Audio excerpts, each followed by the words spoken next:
ఓం శాంతి. ఫిబ్రవరి 23వ తారీఖు 2024 ప్రాతఃమురళి. ఓం శాంతి. బాబ్దాదా మధువనము. ఈరోజు మధుర మహావాక్యాలు బాబా చెప్తున్నారు. మధురమైన పిల్లలు, తమ చార్టును పెట్టుకున్నట్లయితే మనం ముందుకు వెళ్తున్నామా లేక వెనుకకు వెళ్తున్నామా అన్నది తెలుస్తుంది. దేహాభిమానము వెనుకకు తీసుకువెళ్తుంది. దేహీ అభిమాని స్థితి ముందుకు తీసుకువెళ్తుంది. ప్రశ్న: సత్యయుగ ఆదిలో వచ్చేటటువంటి ఆత్మ మరియు ఆలస్యంగా వచ్చేటటువంటి ఆత్మ మధ్యన ఉండే ముఖ్యమైన తేడా ఏముంటుంది? జవాబు: ఆదిలో వచ్చే ఆత్మలు సుఖపు ఆశను పెట్టుకుంటారు. ఎందుకంటే సత్యయుగపు ఆది సనాతన ధర్మం చాలా సుఖమిచ్చేటటువంటిది. ఆలస్యంగా వచ్చే ఆత్మకు సుఖాన్ని అడగడం రానే రాదు. వారు శాంతి శాంతి అనే అడుగుతారు. అనంతమైన తండ్రి నుండి సుఖము మరియు శాంతి యొక్క వారసత్వము ప్రతి ఆత్మకు ప్రాప్తిస్తుంది. ఓం శాంతి. శివ భగవాను వాచ. భగవాను వాచ అని అన్నప్పుడు పిల్లల బుద్ధిలోకి శ్రీకృష్ణుడు రాడు. బుద్ధిలోకి శివబాబాయే వస్తారు. ముఖ్యమైన విషయము తండ్రి పరిచయాన్ని ఇవ్వడము. ఎందుకంటే తండ్రి నుండే వారసత్వం లభిస్తుంది. మేము శివబాబా అనుచరులమని మీరు ఈ విధంగా అనరు. అలా కాదు, మనం శివబాబాకు పిల్లలము. ఎల్లప్పుడూ స్వయాన్ని పిల్లలుగా భావించండి. వారు తండ్రి, టీచర్, గురువు కూడా అని ఇంకెవరికి తెలియదు. పిల్లలైన మీలో కూడా మర్చిపోయేవారు చాలా మంది ఉన్నారు. ఇది గుర్తున్నా కూడా అహో సౌభాగ్యము. బాబాను మర్చిపోతారు. మళ్ళీ లౌకిక దేహ సంబంధాలు గుర్తుకు వస్తాయి. వాస్తవానికి మీ బుద్ధి నుండి మిగిలినవన్నీ తొలగిపోవాలి. ఒక్క తండ్రే గుర్తుండాలి. మీరంటారు, త్వమేవ మాతాశ్చ పితా. ఒకవేళ ఇంకెవరైనా గుర్తుకు వస్తే సద్గతిలోకి వెళ్తున్నామని అనరు. దేహాభిమానంలో ఉన్నారు కావున దుర్గతియే కలుగుతుంది. దేహీ అభిమానులుగా ఉన్నట్లయితే సద్గతి లభిస్తుంది. అప్పుడప్పుడు కిందకు, అప్పుడప్పుడు పైకి ఎక్కుతూ దిగుతూ ఉంటారు. అప్పుడప్పుడు ముందుకు వెళ్తారు, అప్పుడప్పుడు వెనుకకు వెళ్తారు. దేహాభిమానంలోకైతే చాలా మంది వస్తారు. అందుకే బాబా ఎల్లప్పుడూ చెప్తారు, చార్ట్ పెట్టినట్లయితే మనం ముందుకు వెళ్తున్నామా లేక వెనుకకు వెళ్తున్నామా అన్నది తెలుస్తుంది. స్మృతిపైనే మొత్తం ఆధారపడి ఉంది. కింద మీద అవుతూనే ఉంటారు. పిల్లలు నడుస్తూ నడుస్తూ అలసిపోతారు. బాబా ఇలా అవుతోంది, స్మృతిని మర్చిపోతున్నామని మళ్ళీ దుఃఖంతో మొరపెట్టుకుంటూ ఉంటారు. దేహాభిమానంలోకి రావడంతోనే వెనుకకు వెళ్ళిపోతారు. ఏదో ఒక పాపం చేస్తారు. మొత్తం స్మృతిపైనే ఆధారపడి ఉంది. స్మృతితో ఆయువు పెరుగుతుంది. అందుకే యోగము అన్న పదము ప్రసిద్ధమైనది. జ్ఞానమైతే చాలా సహజమైన సబ్జెక్ట్. జ్ఞానం కూడా లేనివారు, అలాగే యోగం కూడా లేనివారు ఎందరో ఉన్నారు. దీంతో ఎంతో నష్టం కలుగుతుంది. చాలామంది కష్టపడరు. చదువులో నెంబరు వారుగా అయితే ఉంటారు. వీరు ఎంతవరకు సేవ చేస్తున్నారు మరియు ఎవరి సేవను చేస్తున్నారన్నది చదువు ద్వారా అర్థం చేసుకోవచ్చు. అందరికీ శివబాబా పరిచయాన్ని ఇవ్వాలి. మీకు తెలుసు, అనంతమైన వారసత్వము ఒక్క అనంతమైన తండ్రి నుండే లభిస్తుంది. ముఖ్యమైన వారు మాతాపితలు మరియు పిల్లలైన మీరు. ఇది ఈశ్వరీయ కుటుంబము. మేము శివబాబా సంతానము. వారి నుండే వారసత్వాన్ని తీసుకోవాలని ఇంకెవరి బుద్ధిలోనూ ఈ విషయం ఉండదు. ఒక్క తండ్రినే స్మృతి చెయ్యాలి. అది కూడా నిరాకారుడైన శివబాబానే. పరిచయమే ఈ విధంగా ఇవ్వండి. వారైతే అనంతమైన తండ్రి. వారిని సర్వవ్యాపి అని ఎలా అనగలరు? అలా అయితే వారి నుండి వారసత్వాన్ని ఎలా పొందుతారు? పావనులుగా ఎలా అవుతారు? అలా అవ్వనే అవ్వలేరు. తండ్రి ఘడియ ఘడియ అంటారు, మన్మనాభవ, నన్ను స్మృతి చేయండి.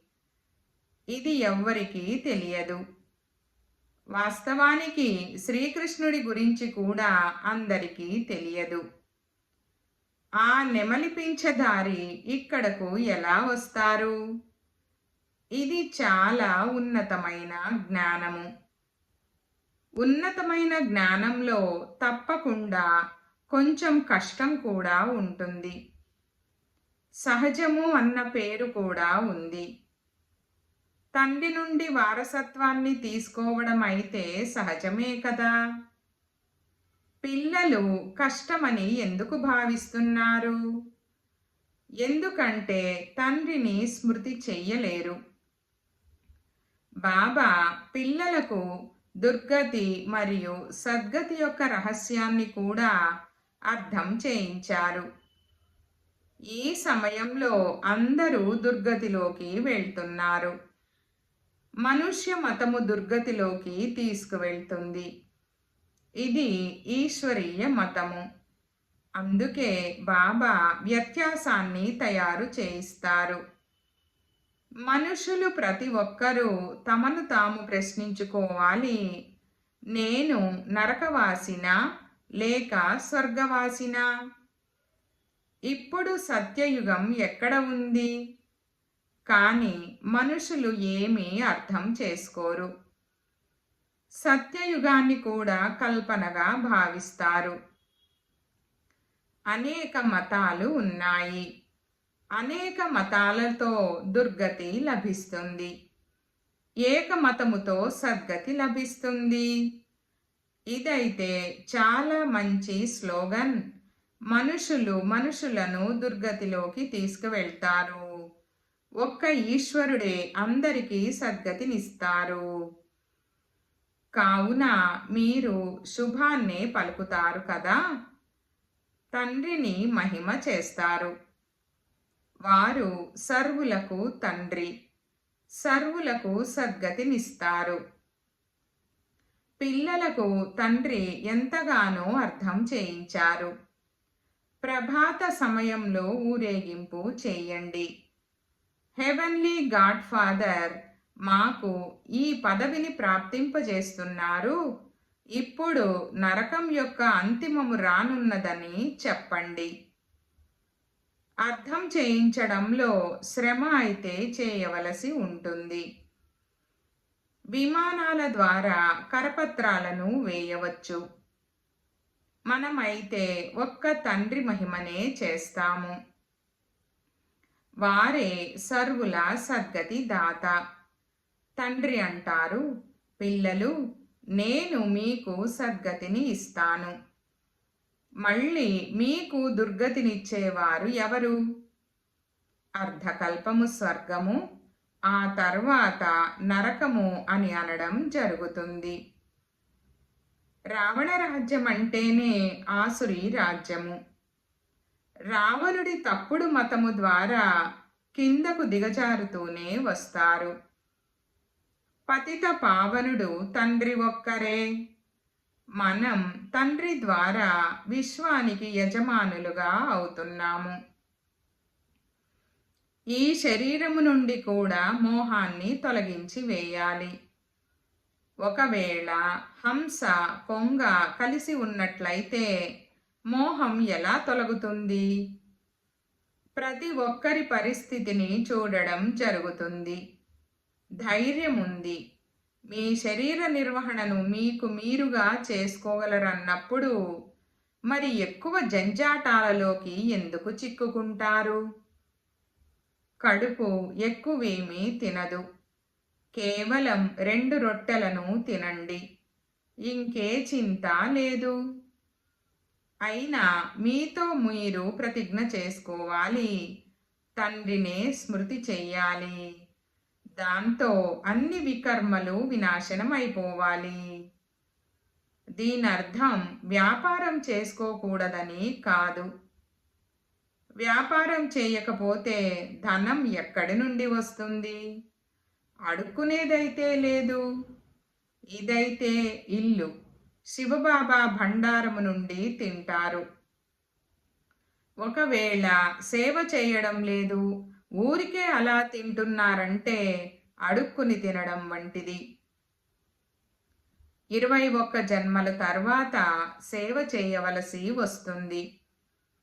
రాజు నుండి మొదలుకొని పేదవాని వరకు అందరూ ఇక్కడే ఉన్నారు. వారు అక్కడ కూడా ఉన్నారు. కానీ అక్కడ సదా సుఖం ఉంటుంది, ఇక్కడ సదా దుఃఖం ఉంటుంది. పొజిషన్ అయితే ఉంటుంది కదా. తండ్రితో పూర్తి యోగాన్ని ఉంచాలి. సేవ చేయాలి. నేను యజ్ఞానికి ఎంతగా సేవ చేస్తున్నానని హృదయాన్ని ప్రశ్నించుకోవాలి. ఈశ్వరుని వద్ద అన్ని లెక్కలు తయారు చేయబడి ఉన్నాయని అంటారు. ఈ నడవడిక ద్వారా ఏం పదవిని పొందుతానని దానిని సాక్షిగా అయి చూడడం జరుగుతుంది. శ్రీమతంపై నడవడం ద్వారా ఎంత ఉన్నత పదవిని పొందుతారో కూడా అర్థం చేసుకోగలరు. నడవకపోతే ఎంత తక్కువ పదవి ఉంటుంది? ఇవన్నీ అర్థం చేసుకోవాల్సిన విషయాలు. మీ వద్దకు ప్రదర్శనలోకి ఏ ధర్మం వారు వచ్చినా సరే వారికి చెప్పండి, అనంతమైన తండ్రి నుండి అనంతమైన సుఖశాంతుల వారసత్వం లభిస్తుంది. అనంతమైన తండ్రే శాంతిదాత. వారినే శాంతి దేవా అని అంటారు. ఇప్పుడు జడ చిత్రం శాంతిని ఏమైనా ఇవ్వగలదా? మీ స్వధర్మం శాంతి అని తండ్రి అంటారు. మీరు శాంతిధామానికి వెళ్ళాలనుకుంటారు. శివబాబా శాంతినివ్వండని అంటారు. మరి తండ్రి ఎందుకు ఇవ్వరు? తండ్రి పిల్లలకు వారసత్వాన్ని ఇవ్వరా? శివబాబా సుఖాన్నివ్వండని అంటారు. వారైతే స్వర్గాన్ని స్థాపన చేసేవారు. మరి సుఖాన్ని ఎందుకు ఇవ్వరు? వారిని స్మృతే చేయడం లేదు, వారిని అడగడమే లేదు అంటే వారు కూడా ఏమిస్తారు? శాంతి సాగరుడైతే బాబాయే కదా. మీరు సుఖాన్ని కోరుకుంటారు. తండ్రి అంటారు, శాంతి తర్వాత మళ్ళీ సుఖంలోకి వచ్చేది ఉంది. మొదట ఎవరైతే వస్తారో వారు సుఖాన్ని పొందుతారు. ఆలస్యంగా వచ్చే వారికి సుఖాన్ని కోరుకోవడం రానే రాదు. వారు ముక్తినే కోరుకుంటారు. మొదట అందరూ ముక్తిలోకి వెళ్తారు. అక్కడైతే దుఃఖం ఉండనే ఉండదు. మనం ముక్తిధామంలోకి వెళ్ళి తర్వాత జీవన్ముక్తిలోకి వస్తామని మీకు తెలుసు. మిగిలిన వారంతా ముక్తిలోకి వెళ్ళిపోతారు. దీనిని వినాశన సమయమని అంటారు. అందరి లెక్కాచారాలు సమాప్తం అవ్వనున్నాయి. జంతువులకు కూడా లెక్కాచారం ఉంటుంది కదా. కొన్ని జంతువులు రాజుల వద్ద ఉంటాయి. వాటికి ఎంతటి పాలన జరుగుతుంది? రేస్ గుర్రాలను ఎంతగా సంభాళించడం జరుగుతుంది? ఎందుకంటే గుర్రాలు వేగంగా పరిగెత్తితే సంపాదన బాగా ఉంటుంది. యజమాని తప్పకుండా ప్రేమిస్తారు. ఇది కూడా డ్రామాలో నిశ్చయింపబడి ఉంది. అక్కడ ఇవి ఉండనే ఉండవు. ఈ రేసులు మొదలైనవి తర్వాత ప్రారంభమయ్యాయి. ఇదంతా తయారు చేయబడిన ఆట. సృష్టి ఆది మధ్యాంతాలను కూడా ఇప్పుడు మీరు తెలుసుకున్నారు. ఆదిలో చాలా కొద్ది మంది మనుషులు ఉంటారు. మనం విశ్వంపై రాజ్యం చేస్తూ ఉంటాము. ప్రతి ఒక్కరూ అర్థం చేసుకోగలరు, నేను అలా తయారవ్వగలనా లేదా, నేను అనేకుల కళ్యాణము చేస్తున్నానా అని. తండ్రి లభించారన్నప్పుడు ఇందులో కష్టపడవలసి ఉంటుంది. ప్రపంచంలోని వారైతే పరస్పరంలో పోట్లాడుకుంటూ గొడవ పడుతూ ఉంటారు. వినాశనం కొరకు ఏమేమి తయారు చేస్తూ ఉంటారు? ఎలాంటి బాంబులను తయారు చేస్తారంటే దాంతో నిప్పు అంటుకుంటుంది. ప్రపంచానికి నిప్పు అంటే ఏమైనా తక్కువగా అంటుకుంటుందా? ఆర్పేవారు ఎవ్వరూ ఉండరు. లెక్కలేనన్ని బాంబులను తయారు చేస్తూ ఉంటారు. అందులో గ్యాస్, విషం మొదలైనవి వేస్తారు. ఆ గాలి సోకగానే అందరూ అంతమైపోతారు. మృత్యువైతే ఎదురుగా నిలబడి ఉంది. అందుకే తండ్రి అంటారు, వారసత్వాన్ని తీసుకోవాలంటే తీసుకోండి, కష్టపడండి. వ్యాపారాలు మొదలైన వాటిలోకి ఎక్కువగా వెళ్ళకండి. ఎంతగా ధ్యాస పెట్టవలసి ఉంటుంది? బాబా అయితే వీరిని విడిపించారు. ఇప్పుడిది చీచీ ప్రపంచము. పిల్లలైన మీరు తండ్రిని స్మృతి చెయ్యాలి. తద్వారా మీ వికర్మలు వినాశనమైపోవాలి మరియు తండ్రి నుండి వారసత్వాన్ని తీసుకోవాలి. ఎంతో ప్రేమగా స్మృతి చెయ్యాలి. లక్ష్మీనారాయణల చిత్రాన్ని చూడడంతోనే మనసు సంతోషపడుతుంది. ఇది మన లక్ష్యము, ఉద్దేశ్యము. పూజలు చేసేవారము, కానీ మేము ఈ విధంగా అవ్వగలుగుతామన్నదేమైనా తెలుసా? నిన్న పూజారులుగా ఉండేవారము, ఈరోజు పూజ్యులుగా అవుతున్నాము. బాబా వచ్చారు, ఇక పూజను వదిలేశారు. తండ్రి వినాశనము మరియు స్థాపన యొక్క సాక్షాత్కారమును చేయించారు కదా. మనం విశ్వానికి యజమానులుగా అవుతాము. ఇవన్నీ అయితే అంతమవ్వనున్నాయి. మరి మనం తండ్రిని ఎందుకు స్మృతి చేయకూడదు? బాబా మీరు ఎంత మధురమైన వారని లోపల ఒక్కరి మహిమనే గానం చేస్తూ ఉంటారు.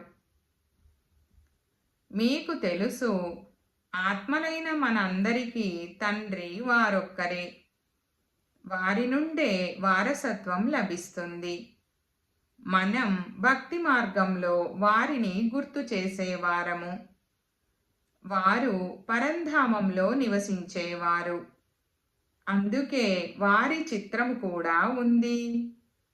ఒకవేళ వారు వచ్చి ఉండకపోతే చిత్రము ఎందుకుంటుంది? శివ జయంతిని శివ జయంతిని కూడా జరుపుతారు. వారినే పరమపిత పరమాత్మ అని అంటారు. మిగిలిన వారందరినీ మనుషులు లేక దేవతలని అంటారు. అన్నింటికన్నా ముందు ఆది సనాతన దేవీ దేవతా ధర్మం ఉండేది. ఆ తర్వాత వేరే ధర్మాలు వచ్చాయి. మరి ఇటువంటి తండ్రిని ఎంత ప్రేమగా స్మృతి చెయ్యాలి? భక్తి మార్గంలోనైతే ఎంతగానో దుఃఖంతో మొరపెట్టుకుంటారు. దాని అర్థమేమీ తెలియదు. ఏది తోస్తే అది మహిమ చేస్తూ ఉంటారు. అనేక మహిమలు ఉన్నాయి. తండ్రిని ఏమని మహిమ చేస్తారు? నీవే కృష్ణుడవు, నీవే వ్యాసుడవు, నీవే ఫలానావు, ఇదైతే నింద అయినట్లు. తండ్రికి ఎంతగా అపకారము చేస్తారు? తండ్రి అంటారు, డ్రామానుసారంగా వీరంతా నాకు అపకారము చేస్తారు. మళ్ళీ నేను వచ్చి సర్వులకు ఉపకారాన్ని, సర్వులకు సద్గతిని చేస్తాను. కొత్త ప్రపంచాన్ని స్థాపన చేసేందుకు నేను వచ్చాను. ఇదే ఓటమి గెలుపుల ఆట. ఇది 5000 సంవత్సరాల తయారు చేయబడిన డ్రామా. ఇందులో కొద్దిగా కూడా తేడా ఉండజాలదు. ఈ డ్రామా రహస్యాన్ని తండ్రి తప్ప ఎవ్వరూ అర్థం చేయించలేరు. మనుష్య మతాలైతే అనేకము వెలువడుతూ ఉంటాయి. దేవతా మతమైతే లభించనే లభించదు. మిగిలినవన్నీ మనుష్య మతాలు. ప్రతి ఒక్కరూ తమ తెలివిని చూపుతూ ఉంటారు. ఇప్పుడు మీరు ఇంకెవ్వరిని స్మృతి చెయ్యకూడదు. ఆత్మ కేవలం తన తండ్రిని స్మృతి చేస్తూ ఉండాలి. శ్రమ చెయ్యాలి. ఏ విధంగా భక్తులు కూడా శ్రమిస్తారు కదా. ఎంతో శ్రద్ధతో భక్తి చేస్తారు. అదైతే భక్తి. మీదైతే జ్ఞానం యొక్క శ్రమ. భక్తిలో తక్కువ శ్రమ చేస్తారా? రోజు 100 సార్లు మాలను తిప్పమని గురువులు చెప్తారు. మళ్ళీ చిన్న గదిలో కూర్చుండిపోతారు. మాలను తిప్పుతూ తిప్పుతూ గంటైపోతుంది. ఎక్కువలో ఎక్కువ రామ రామ అని జపిస్తూ ఉంటారు. ఇక్కడైతే మీరు తండ్రి స్మృతిలో ఉండాలి. ఎంతో ప్రేమగా స్మృతి చేయాలి. ఎంత మధురాతి మధురమైన బాబా. వారు కేవలం నన్ను స్మృతి చేయండి మరియు దైవీ గుణాలను ధారణ చేయండని అంటారు. స్వయం చేసినప్పుడే ఇతరులకు కూడా మార్గాన్ని తెలియజేస్తారు. తండ్రి వంటి మధురమైన వారు ఇంకెవ్వరూ ఉండజాలరు. కల్పం తర్వాత మీకు మధురమైన బాబా లభిస్తారు. అయినా కూడా ఇటువంటి మధురమైన తండ్రిని ఎందుకు మర్చిపోతారో తెలీదు. తండ్రి స్వర్గ రచయిత. మరి మీరు కూడా తప్పకుండా స్వర్గానికి యజమానులుగా అవుతారు. కానీ తుప్పును తొలగించుకునేందుకు తండ్రిని స్మృతి చేయండి. స్మృతి చేయకుండా ఉండేందుకు అటువంటి కష్టం ఏమొస్తుందో చెప్పండి. కారణం చెప్పండి. తండ్రిని స్మృతి చేయడం కష్టమా? అచ్చా, మధురాతి మధురమైన లక్కీ సితారలకు మాతాపిత బాప్దాదాల ప్రియ స్మృతులు మరియు గుడ్ మార్నింగ్. ఆత్మిక పిల్లలకు ఆత్మిక తండ్రి నమస్తే. ధారణ కొరకు ముఖ్య సారము. 1వ పాయింట్, శరీర నిర్వహణార్థము కర్మలను తప్పక చెయ్యండి. కానీ ఎక్కువగా జంజాటాలలో చిక్కుకోకూడదు. తండ్రిని మరపింపజేసే విధంగా వ్యాపార వ్యవహారాలు మొదలైన వాటి గురించి ఆలోచించకూడదు. రెండో పాయింట్, అనేక మనుష్య మతాలను వదిలి ఒక్క తండ్రి మతముపై నడవాలి. ఒక్క తండ్రి యొక్క మహిమనే గానం చేయాలి. ఒక్క తండ్రిని ప్రేమించాలి. మిగిలిన వారందరి నుండి మోహాన్ని తొలగించాలి. వరదానము: అనంతమైన వైరాగ్య వృత్తి ద్వారా పాత సంస్కారాల దాడి నుండి సురక్షితంగా ఉండే మాస్టర్ నాలెడ్జ్ఫుల్ భావ. వివరణ: పాత సంస్కారాల కారణంగా సేవలో మరియు సంబంధ సంపర్కాలలో విఘ్నాలు కలుగుతాయి. సంస్కారాలే భిన్న భిన్న రూపాలతో తమ వైపుకు ఆకర్షితం చేస్తాయి.